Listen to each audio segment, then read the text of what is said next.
A Luísa Martins, nossa analista de judiciário, vai trazer um pouco do que pensa a Justiça do Trabalho. Temendo, Luísa, portanto, que esse novo modelo, ainda em discussão, bem-vinda ao time todo, Clarissa, Pedro, chegou todo mundo junto aqui.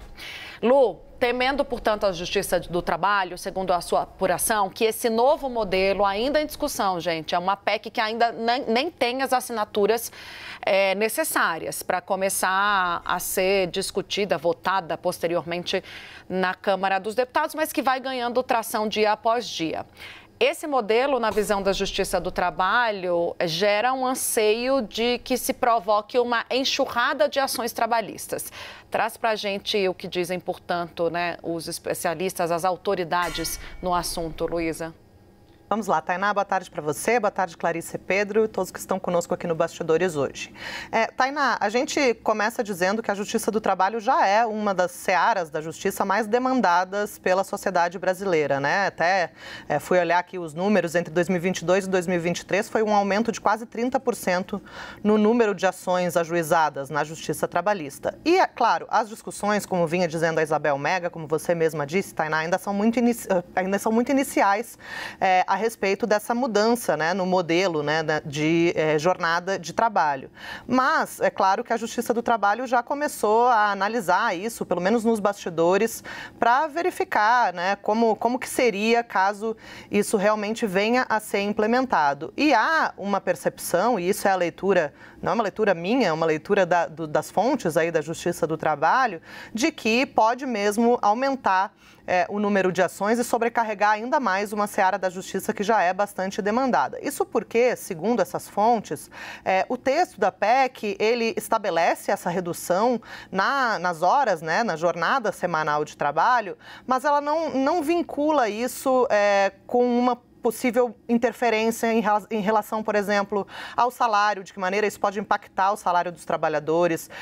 Tem uma questão, por exemplo, se as empresas poderão reduzir benefícios como bônus, plano de saúde, em razão da compensação de uma jornada semanal menor. Também tem uma preocupação que isso gere uma disparidade entre as categorias, Nem todas as categorias podem, pela natureza mesmo do trabalho, podem adotar essa escala de 4 para 3, por exemplo. Então, há uma percepção de que isso pode levar, sim, a uma enxurrada de ações na Justiça Trabalhista e o que fontes puderam me pontuar a respeito disso, que eu achei bastante interessante, é o fato de que, no primeiro grau, a Justiça do Trabalho, ela fica ali dependente do próprio posicionamento do juiz, Cada juiz decide conforme o seu próprio entendimento e que o caminho para pacificação de todas essas questões nas cortes superiores, por exemplo, é um caminho ainda bastante longo. Além disso, eu conversei com o advogado Arthur Felipe Martins, ele é especialista em direito e processo trabalhista, e ele falou que a Isabel Mega também tinha mencionado ali antes, a questão de ficar muito dependente de negociações coletivas entre empregados e empregadores e algumas categorias que não têm uma representação sindical tão forte acabarem priorizando, por exemplo, negociações individuais com um trabalhador apenas diretamente de um empregado somente com um empregador e que isso poderia sim acabar levando a algum prejuízo e há uma avaliação de que de fato o texto dessa PEC ele é importante, ele tem essa leitura de que realmente é preciso avançar com essa discussão, que isso pode ser, de fato, salutar para o trabalhador no que diz respeito à saúde mental e até à própria